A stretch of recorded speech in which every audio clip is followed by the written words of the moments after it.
وقت میں بدر کے مقام پر ہوں. یہ وہ مبارک جگہ ہے جہاں پر اسلامی تاریخ کی سب سے پہلی جنگ لڑی گئی تھی, اور اس جنگ میں مسلمانوں کی تعداد تقریباً 313 اور جو کفار مکہ تھے ان کی تعداد جو ہیں وہ 1000 تھی.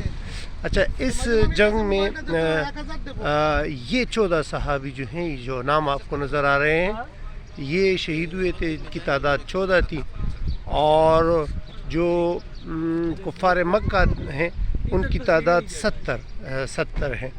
تو یہ وہ مقام ہے, یہ جو آپ کو چار دیواری نظر آ رہی ہیں, اس میں یہ وہ میدان ہے جہاں پر جنگ ہوئی تھی.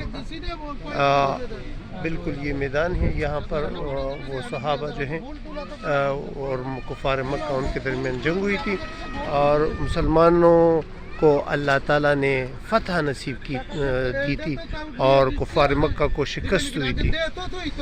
یہ وہ صحابہ ہیں, یہ 14 صحابہ.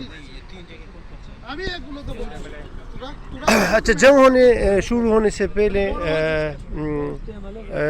حضور صلی اللہ علیہ وآلہ وسلم نے دعا کی تھی کہ اگر یہ 313 صحابی شہید ہو گئے تو اسلام کا نام صفحہ ہستی سے مٹ جائے گا, اور اگر یہ فتح میں نصیب ہوئی تو اسلام کا بول بالا ہو جائے گا. تو اللہ تعالیٰ نے وحی کے ذریعے حضور صلی اللہ علیہ وسلم کو خوشخبری بھی سنائی تھی, اور اس کے بعد اللہ تعالیٰ نے مسلمانوں کو فتح جو ہے وہ بھی دی تھی. ملک صاحب, کیا کہتے ہیں آپ اس بدر کے مقام کے بارے میں؟ یہ تو اللہ تعالیٰ کے کرشموں سے ایک کرشمہ ہے جو اپنے پیغمبر علیہ السلام کو اور صحابہ کو صحابہ تھے ان کو مطلب فتح پیغمبر علیہ السلام کو جو ہے خوشخبری پہلے سے سنائی گئی تھی. اس مقام پہ جو ان کے ساتھ 313 اصحاب تھے اور ان کے ساتھ ہزاروں کے لوگ تھے, 1000 اور پھر 3000 اور پھر 5000 ابو جہل کا فوج جو تھا, اور اس کا خوشخبری پہلے سے سنائی گئی تھی اور کہا تھا کہ یار ادھر اس کو ماریں گے اور اس کو جو ہے نا جہنم واصل کریں گے. اور یہ ماشاءاللہ وہی جگہ ہے جہاں پہ ہم کھڑے ہیں.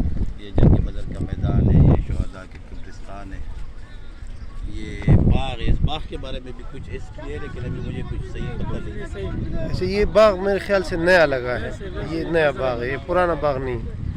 اچھا, تو ماشاءاللہ ملک صاحب نے آپ لوگوں کو ہسٹری بتا دی کہ اللہ تعالیٰ نے پہلے سے خوشخبری سنائی تھی, اور حضور صلی اللہ علیہ وسلم نے باقاعدہ ہاتھ رکھ کر جو ہیں وہ نام لیے تھے کہ یہ سردار ادھر جو ہے مارا جائے گا, یہ سردار ادھر مارا جائے گا.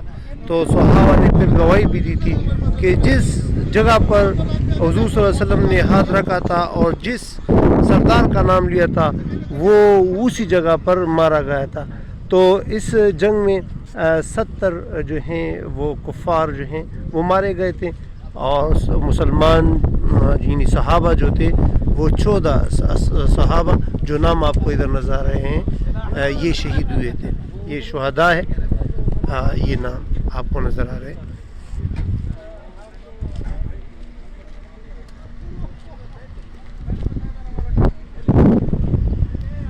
تو تاریخ میں یہ پہلی جنگ ہوئی تھی مسلمانوں اور کفار مکہ کے درمیان, اور ایک معجزہ تھا. یہ جنگ جو تھا یہ معجزہ تھا, کیونکہ ایک طرف 1000 تعداد اور دوسری طرف 313, اور 313 بھی اس طرح تھے کہ اس کے ساتھ صرف 10 تلواریں تھیں, اور بالکل اس کے ساتھ ساز و سامان نہیں تھا, نہ گھوڑے تھے نہ کوئی اور ہتھیار تھا. اور جو مخالف فوج تھی اس کے ساتھ گھوڑے بھی تھے, ہتھیار بھی تھا, لیکن اللہ تعالیٰ کی مدد تھی. فرشتے اللہ تعالیٰ نے بھجوائے تھے مدد کے لیے, اور مسلمانوں کو فتح نصیب ہوئی تھی.